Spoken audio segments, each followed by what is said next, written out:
Good morning, I'm Janet West from Broadcast Beat magazine, and I'm absolutely delighted to be with Charlie Vogt, CEO of Imagine Communications. Tell me about the vision. Well, look, I mean, I feel like this is an industry that has really lacked direction.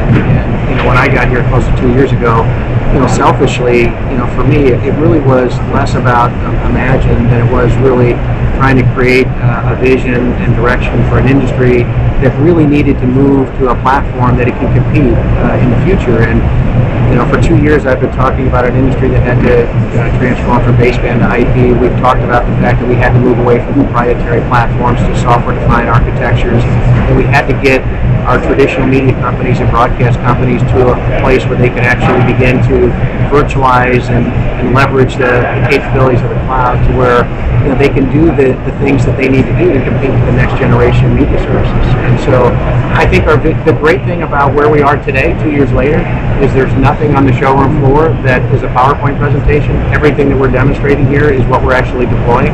I'm glad to see a lot of our peers in the industry beginning to support the theories and our view and vision that we've set out, because this industry, if nothing else, needs to be aligned on where it needs to go.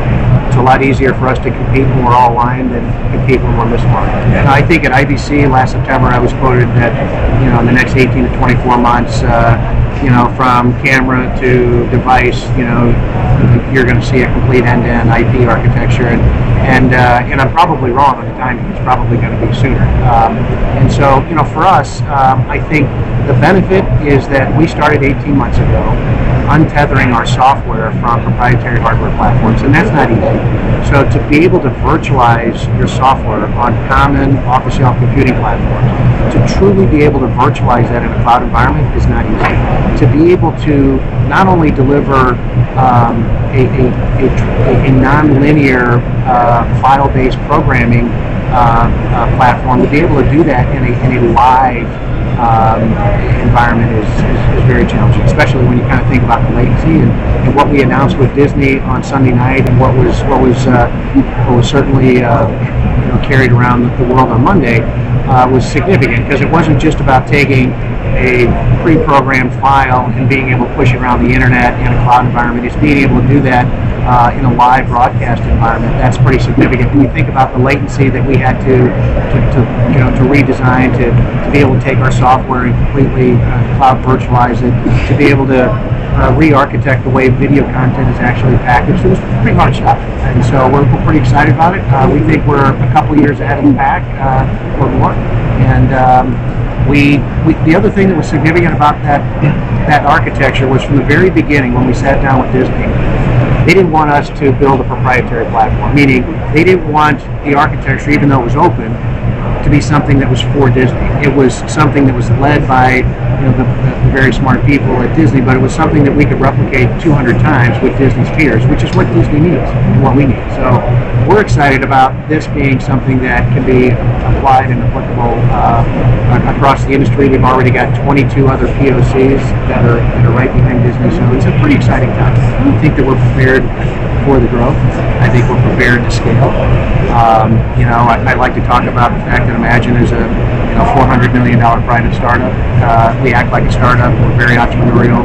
But look, I mean, people are going to want to try to pick away at the things that we're doing right, and retaining the bright minds here is the single biggest challenge that I have. How is Imagine Communications really going to address this? Because we've got banking, you've got Sony Pictures, you've got various large organizations that are really struggling to keep up with the security issues. Well, I mean, we look at security in a multitude of ways, but I think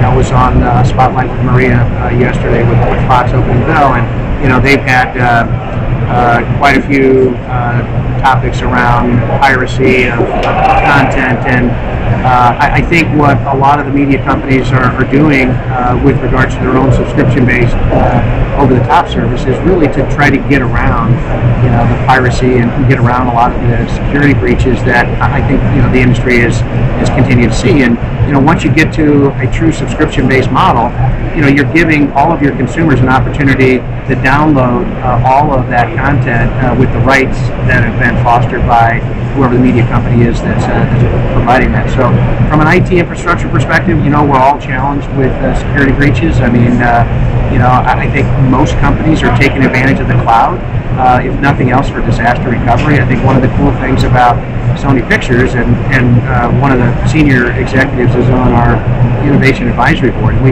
spent a lot of time talking about the Sony Pictures breach, and the great thing is that the one area that wasn't breached was their cloud. And so I certainly think that bodes well for what we're doing with this next generation evolution of moving things into a virtualized cloud environment.